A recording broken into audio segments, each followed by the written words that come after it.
Before we dive in, here's another show you can enjoy in the True Story FM family of entertainment podcasts. Hey there, true believers. Andy Nelson here from the Marvel Movie Minute podcast with the rest of the team. Pete Wright, Kyle Olson, Rob Cabasco, and Matthew Fox. This is the podcast where we dissect the Marvel Cinematic Universe 1 minute at a time, exploring every detail of this epic superhero franchise. In our season looking at Iron Man 3, we're going to mix things up a bit. That's right, Rob and I are your guides, but instead of our usual minute-by-minute format, we dive into 5 minutes of the film in each weekly episode.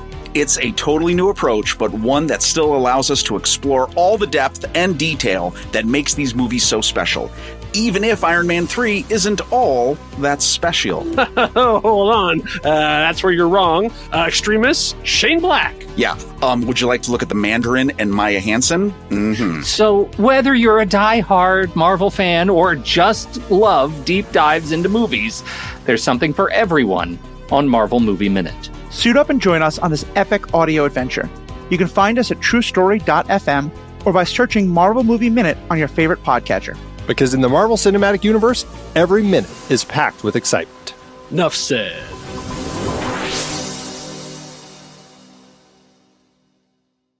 Well, howdy, folks. My name is Lester Ryan Clark. And I'm Keenan Diaz. And we're the hosts of The Exorcist Minute, a show where we examine, extrapolate, and excavate the scariest movie of all time. Each episode covers a single minute of William Friedkin's 1973 horror masterpiece, The Exorcist. If you like deep dives, this show is the deepest. Did you know the film's iconic theme song, Tubular Bells, wasn't written specifically for the movie? Or that the 1973 audience members were throwing up and fainting in the theater before they ever got a glimpse of the demon? Or what about all the crazy on-set mishaps, cast injuries, the director firing real guns? Ooh. Ever wonder where Ouija boards came from or how they got their name? How about some history on the Catholic Church or the Roman rite of exorcism? Or maybe we can tempt you with some juicy demonology lore. Did you know that Pazuzu had an ex-wife? Find The Exorcist Minute on iTunes or Spotify or wherever you listen to your shows or at theexorcistminute.com.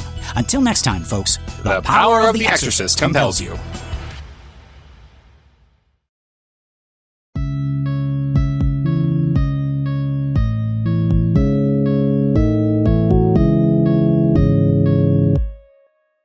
Hello and welcome to this, the first Star Wars Generations podcast of the new year of 2025. I am Matthew, your host. I am joined by the Archwizard Woo-Woo in Chief, a reference you'll only find out about if you become a member and get our member content, but also known as Alex Corman, and the Trash Crab Queen herself, Erin of Lady Tano Creates Cosplay. Folks, how are we doing? What do you think of Skeleton Crew episode 6? Namaste. I have been hyping up this show nonstop for the entirety of its run. This has been the first episode that was kind of boring to me. There was a couple interesting things, but overall, it was a character development episode for sure, which I appreciated. But it didn't get me as excited or enthralled as the last few have. Still good. I mean, I liked learning more about KB and kind of getting a look into her mind, and we got to meet the Trash Crab Queen, and we got a shiny new ship, but or I guess same ship but shiny iteration of it, whatever you want to call it. I don't know. It was a fine episode. There were some good parts, but it just wasn't my favorite of the bit so far. That's fair. Erin, what about yourself? I enjoyed it. So this is the second episode that I convinced my sister to watch with us, and I was pretty drunk. I think we watched it on New Year's Eve. So then I rewatched it today, but I enjoyed it the first time around, but I'm glad I got to watch it again. And I'm glad you get to be here for this, Matthew, because I feel like the discussion and character development of KB is a very interesting topic, and the disabled community and what it's like to have friends who are not disabled, what it's like to be able-bodied and then have an accident and then be disabled, right. Things like that. So I'm very curious to hear what you have to say, but all in all, I really loved watching the children learn how to communicate. Yeah. It's a tough lesson, but it really is. And I'll agree with you, Alex. I don't think this episode was just wham bam, all the things happening right now. This felt to me like the point in the movie where the characters have to do some introspection, realize they've had some real screw ups, because we've just had, Hulk has just Loki has just taken over and kicked all the Avengers to be separate, so now they all have to do some self-reflection and reconnection so they can come together for the big fight at the end. And hard to have that as a whole episode. And I think you're right. And I think it is. I really loved it for the reasons that Aaron was talking about in terms of being this chance to like stop and take a breath. But it isn't as crazy as it has been the last couple episodes. I'm also going to say a quick side note. I'm only going to be on here for a few minutes. I announced recently the awesome news that I will have a new Padawan learner sometime in the summer. But my wife is currently going through the not great process of literally creating an apprentice from scratch. So I'm going to be mostly taking care of her today. So I just going to pop out after a few minutes and go back to that. But frankly, Aaron, what you picked up on, I wanted to come on specifically because of this, because what I saw them do with KB is, I'm not going to say necessarily the best disability representation I've seen ever, because I've seen a couple of other great examples, but it's easily in the top 5 and the far and away the best I've seen for Star Wars, and very much of the kind of in the line of what Echo did and what some other things have done. And it's because, like, yes, this is a world in which incredible science exists and incredible, let's call it magic exists. And in most science fiction or fantasy realms, of which I think you can say Star Wars is both, though it's really much more fantasy.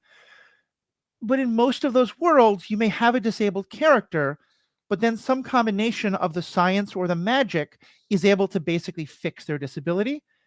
And I, as a disabled person, am left feeling like I don't relate to this person. There's nothing that this person goes through that I can relate to. Yeah.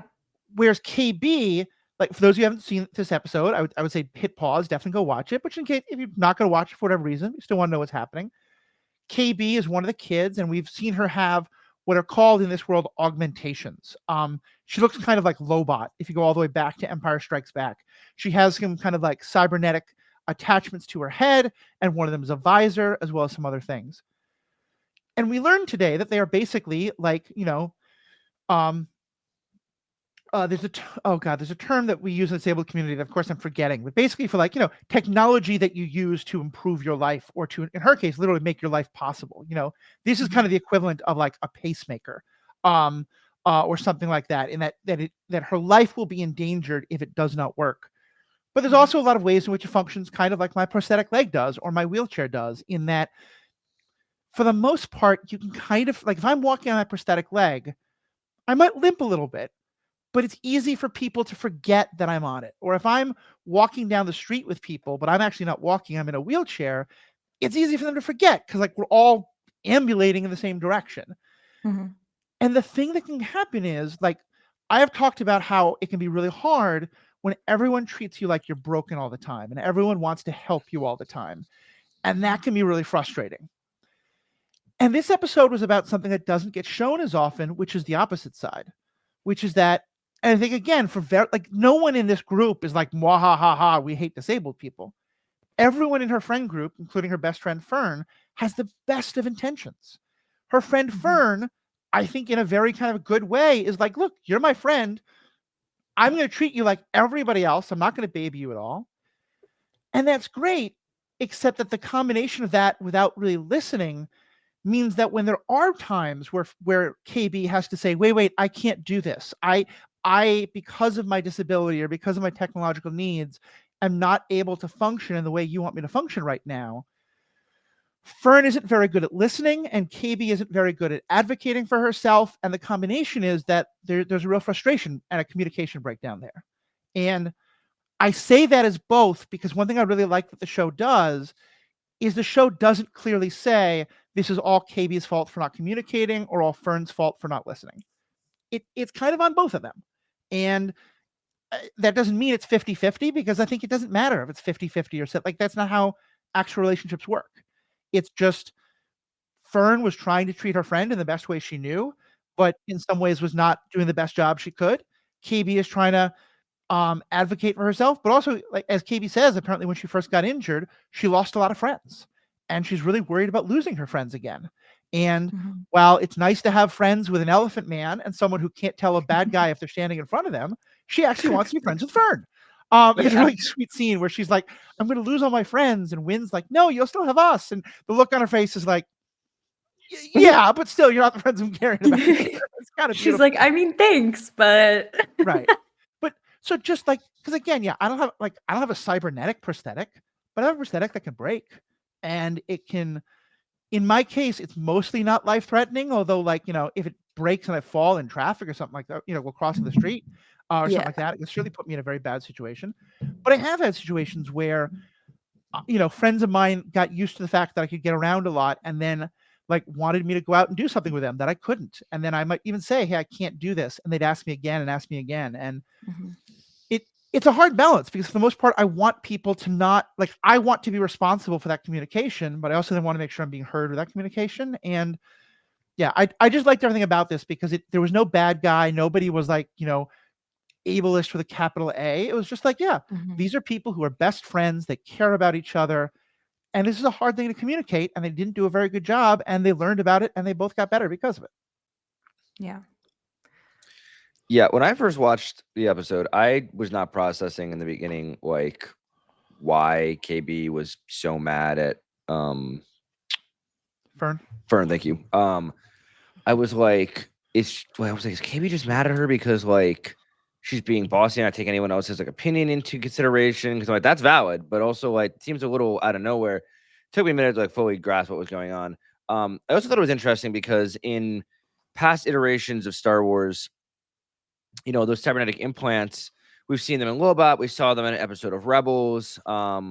Like they in the past, they were either like voluntary or like mandated by the Empire to improve productivity, and like they were seen as like quote unquote enhancements or like special. Like when I first saw the character design at the beginning of the show, I was like, oh, it's just another one of those like that was like an optional thing put on her to like make her better at school or something. And then like you learn that like it's being used to keep her alive and used to make her function. And then that was a really, different. And I appreciate Star Wars saying like, oh, actually, yeah, we use our technology for more than just like, making shit crazy, making like fancy improvements to people like they did in Book of Boba Fett. Yeah. It was fun to see them actually using technology. Because I don't know if we've seen that really in other parts of Star Wars where like they really use the technology to improve the lives of like, a child. I mean, Echo. I said a child. That correct. Yes. Yeah. He's not a child. Well, technically, if we're talking age, he is less than 15. But Right. Yeah. Well, yes, true. But yeah, I mean, Echo. Also fair. I mean, Echo. But Echoes is much more, I think, apparent that it was done to like keep him alive versus like KB. She has to tell you that it's meant to like help her and not just like one of the voluntary things that they seem to do in the galaxy. And I think that's very intentional because I think like, I have a disability that a lot of the time is very visible. Like if I'm in a wheelchair, you can tell. If I'm shorts on, you can tell I have a prosthetic leg. And a lot of times I walk with a limp. But a lot of people like, because they have chronic fatigue or they have like, joint issues or they have a pacemaker or something else that is literally internal, or anything like that, you often can't tell, or you can't tell unless it's certain circumstances. So I think the fact that we couldn't tell for a long time was very intentional and really brilliant writing. Yeah, and what about you though? You started asking, but I'm curious what was like for you watching that.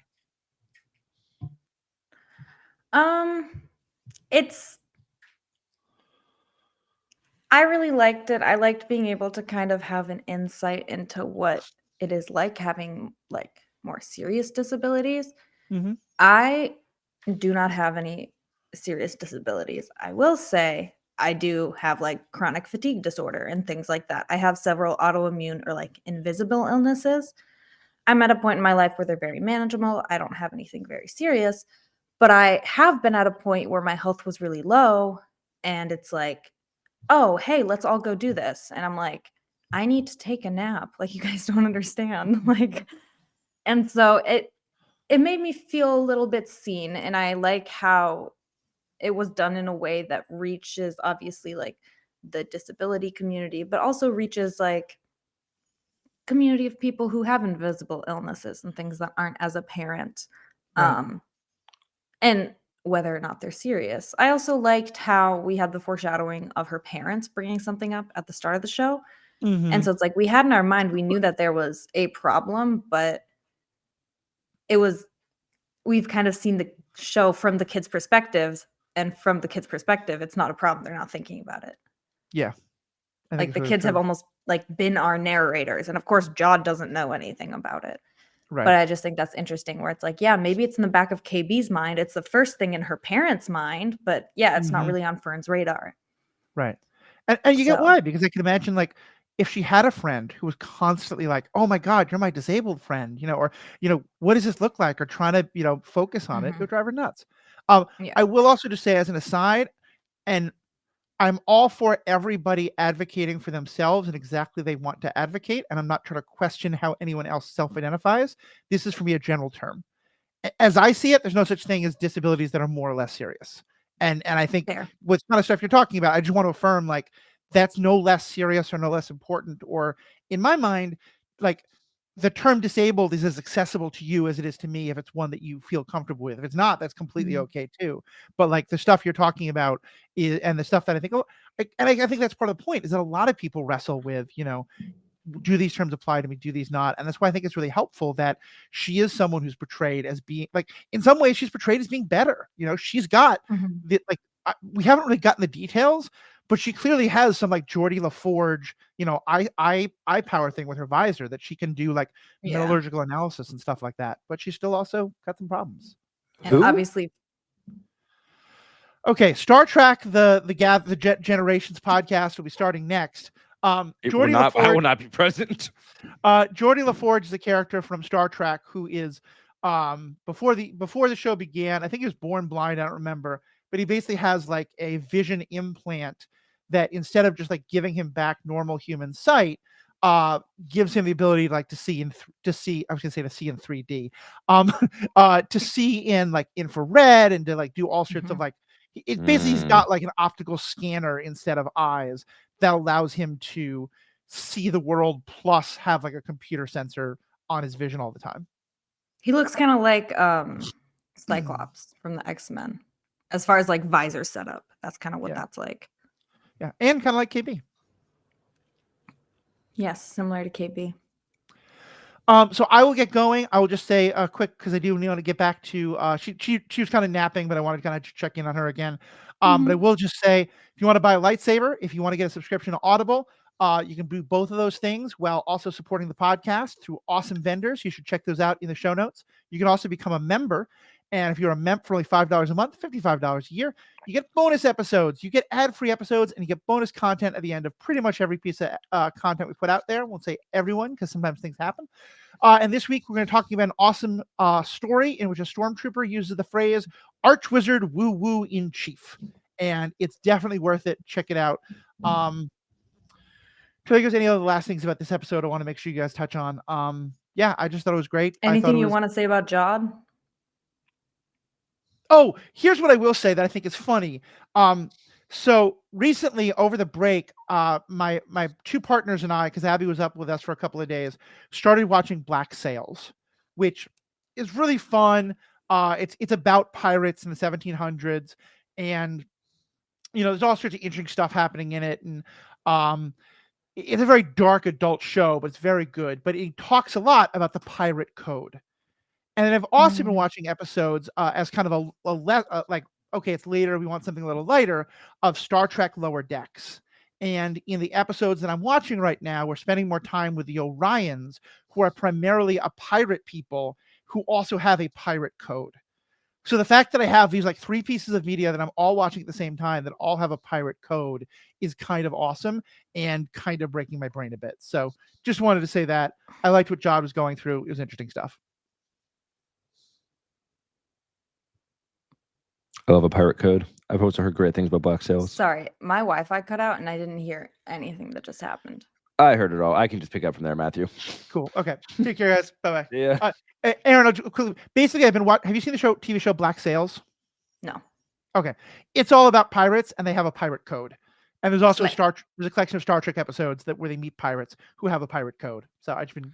They got a pirate code in Pirates of the Caribbean too, and Sea of Thieves is a pirate code. I love pirate codes. Well, Matthew's gone now, so we're gonna kind of get into more. We can talk about Jod. He has like 8 names at this point. I'm just gonna call him Jude Law. Jude Law. Yeah, Jude Law gets captured with a bunch of gold on him by the pirates that originally Oh my! Oh, give me 1 second, Aaron. Alex is beefing with his cat. Okay, hello. Sorry, Autumn's being a Hi. turd right now. I think it was funny how last week. Sorry, can I go or you Yeah, can go finish ahead. your thought? I'll finish my thought in a minute, but Okay. I think it's funny how last week I was like, oh, I bet John has like some good intentions. I bet there's something under the surface. The first we think can't even fucking English enough to express how disappointed I am. The way he came out of that manhole covered and dripping in jewels, I was like, he could not look like more of an asshole right now. Brett and Like, God Children came damn out it. covered in gold, having I Smee cannot cover even believe more it. or hold even more. True, yeah. Taken captive by the pirates that had been hunting him. Tried and then given like a one last chance, basically like one last rebuttal. Felt like I was watching like a junior debate club. Like it's like your final chance to like debate. It was like, a presidential election debate. Ridiculous, but he like gets up there to like make his argument and instead like spins his tail, walks around like I'm gonna get you that glow farm in an ocean, or you got a family. Like we'll take care of you. Like he's like trying to. He's like a con man, appealing to all these different crewmates, and he goes. I know At Attin is. They still make, and I'm convinced now. He's like talking about the Old Republic credits. I'm convinced it's the Old Republic, but yeah, he's out here like basically pitching to all of them like, keep me alive, don't throw me out the airlock because I can make you all rich. And Mr. Wolfman leading the herd was like, we're gonna go look for it, but if it's not there, you are dead. So I'm very interested to see like how that kind of plays out. The speech was very nice and it was very funny. But that was probably the most interesting part of the whole fucking episode for me. I really liked that they talked about like that old pirate shanty. How he like used that to drive his I love a shanty. Used it to drive his point home about like Tech Renard disappeared on the Onyx Cinder. And what did he do? He plundered At Attin. I forget how it goes. Yeah, I again having played pirate games and Pirates together, being a much big pirate. Prior to my Roman Empire, y'all, if that was unclear by now. Big pirate boy. Yeah, big pirate boy. And when they sing or when they talk about a shanty, I'm all in. And so that was also great for me. I suppose I probably like the show so much, just so much pirating is involved. Yeah. But yeah, I thought that was really interesting. And like they kept like it's interesting. We have diverging people. I mean, like, I don't know. The kids are going to try to get back to At Attin. They have the coordinates. Queer the pirates have the coordinates. So it looks like we're going to get a meeting of pirates. They're going to be coming after this planet that's been like cut off from the world. So that'll be really interesting to see how that plays out. I don't think the pirates have the coordinates though. Smee has the coordinates. Yeah, but is he going to tell them? If Jude makes him, Jude's the captain now. But isn't he going to pull them apart? I don't know. We'll find out. No, because Jude Law like overrode it. I think we're good on that front. Okay. I think. Okay, maybe they're good. I think they're good. I don't know. KB definitely knows how to get there. I want to say it was a great episode to be a Wim fan. Was it? I have so much love for that kid. He's so funny. Homeboy he's like, let's follow the trash crabs. Yeah, he's like, they're locals. Let's follow them and they'll get us home. They're speaking. They're intelligent. To be so real, though, Ezra Bridger did the same fucking shit on a different planet and it worked out great for him. So he did. Oh, poor Wim. It's just... And then they roll up on the giant crab and they're like, oh shit, I think we're food. Wim's like, why can I never be right about anything? Why do I always have to be wrong? God damn it. Like, this is so embarrassing. I mean, he's kind of a little dumb. He's dumb, but he's adorable. He's dumb but lovable, and he tries really hard. He tries so hard.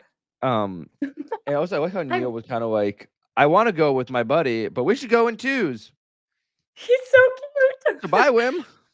You're right, guys. Splitting up. Team of two is probably a better idea. We're not splitting up because we're angry. We're doing it strategically. Yeah. Okay, Neil. Yeah, and then Neil's got like fucking eagle eyes later when they're like trying to find them. He's like, he can like see them from like half a mile away. He goes, look, they're right there. Like through all the crabs. He goes, clearly that's them. I don't fully understand how the rescue actually happened. How she was steering she was somehow steering the ships that were hoisting up Yes. Somehow she was using a control panel on the Like 4 repulsor lifts. Yeah. So wait. So what's the ship called? Onyx Cinder. Onyx. Onyx Cinder.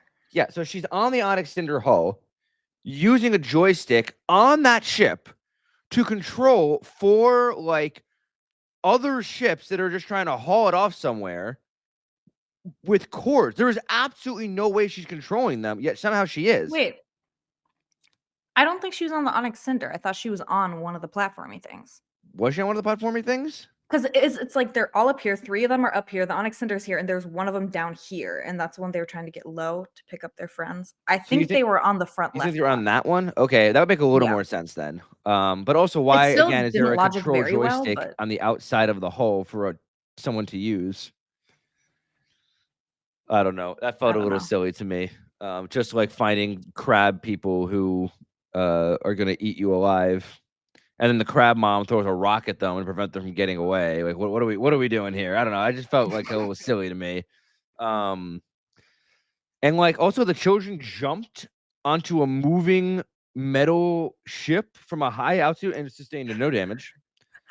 I sustained more damage in Jedi Fallen Order, jumping from off a platform 5 feet off the ground than those kids sustained.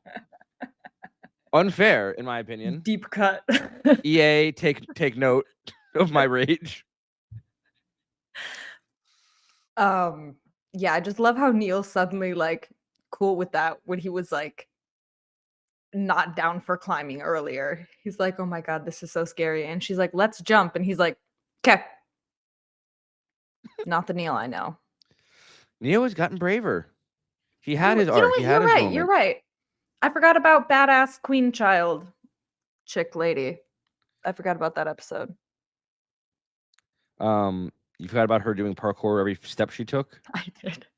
I somehow forgot about that, which is wild. What else happened this episode? I liked that one little interaction that Wim and KB had when, like, you know, he's doing the thing and she's like, to clarify, to him how to, I think you need to say what the thing was for the listeners. You know what? I'm gonna get into it. Okay. Okay, so right, KB collapses. Wim's like, holy shit, what's wrong? And she's like, my processors are corroded or something like that. Her aug. I don't know. So her little visor she wears, the augmenter, basically like the thing that powers it, or somehow like there's like a little cylinder that was corroded and preventing it from functioning. And the cylinder is like in a little tray that pops out the back of her head, which was wild to watch. That was pretty weird. She's like, oh, here, let me pin my hair up. Wim, can you go yank my brain out? Yeah, it went it's like fucking like it was crazy. It was crazy to watch. It was kind of cool, but kind of like crazy to watch. It was like an automated, like those big ass trucks when you unlock it and the little step thing comes down. Yeah, a little tray comes out, or like a My cat is skulking around in the dark. But yeah, keep going. Sorry. The moment they had. I loved because when he's like, he can be very helpful. I think he really just needs firm direction. You know, he needs a leader. Yeah, he thinks he's the leader. But it was very cute when KB called him. Like she was like, "Thanks, Jedi." Like called him. Yeah. A Jedi. He was like, "Thanks, KB." He was like, "Oh shit." He's like, "Oh shit." No, yeah, that's what I wanted to just say. That is when KB found in love. That's when not KB. That is when Wim fell in love when he was called a Jedi. Oh, with KB. Yeah. Okay, so that's new. I'm mostly joking. I'm just saying. Yeah, I figured. Also, when they first get to a little junk pile and like one random droid has a bug climb out of its eye, and Wim goes, "I hope SM-33 is okay." I'm like, why? Why is bug out of eye just like the standard for SM-33 memory now? Yeah. There wasn't really. I mean, unless you have other things to talk about besides the ship. I feel like the ship is the last interesting thing in this episode. I know, it was so cool. The ship was cool. I was the like emergency hull. I was mildly annoyed. Why? Just because like I don't understand. Like basically that ship just shed like a fucking lizard. Yeah. And how is it not crunched by the little crawler thing? Because that's the point. That's not how the Force pirate works. escape ship. It's not. It's not how the Force works. You can't see me, but my head's in my hands. I can't believe you would say that to me. Matthew gave us the keys. It was a mistake. But I'm not going to be here next week, so I need to get my stuff in now. So yeah, get your yap in. Yeah, I don't know. It was very cool and sleek when it came out, but I was very. It was. No, confused. I feel like it makes perfect sense. Tack Renard, if he's like the greatest pirate to ever live, don't roll your eyes at me. Of course, he's going to have like some crazy backup plan for like if he ever gets a ship stuck or just like a way to like cut and run. Just say fuck it to his whole crew. The older I get, that would be comedy. But the older I get, watching Star Wars, the more I just struggle a little bit with the whole pure convenience that exists in so many of these ships. Ship in episode 9, just ready to fly after not being used for a gazillion years. Ship in At Attin, ready to fly after not being used for a gazillion years. Oh, we can now quality material. We can now episode 8 using a ship to blow things up through hyperspace, which was my favorite thing actually. But now we're gonna shed a skin of a ship. Yes, because it's cool. Well, the physics there were confusing. It's fine. To me. If you want to be a cynic, that's okay. But then, like, I'm not saying it's bad. I'm saying it was confusing to me. It was still cool. It's like I can think it's cool and still think it was a little silly, confusing. I mean, of course, and I'm not going to take that away from you. I'm just saying I disagree. Well, I think it's genius. Well, Matthew's not here to disagree or agree with either of us, so there's no mediator. So, listeners, if you have an opinion on the ship being launched out of its little hole like a lizard skin, for the love of all that is mighty, please send us an email. I would love to hear your take on it. Right on. We'll read. If someone can explain the physics, if someone can defend me with some science and logic and engineering, you let me know. If you're on Alex's side, don't bother writing in. If you're on nobody my actually side, wants to hear from you. You're on the correct side, y'all. So no. I'm just saying. Is there anything else from this episode that you wanted to touch on? I think that's about it. I'm just really excited to see where the kids go. I'm so happy for them. I hope it doesn't end disastrously.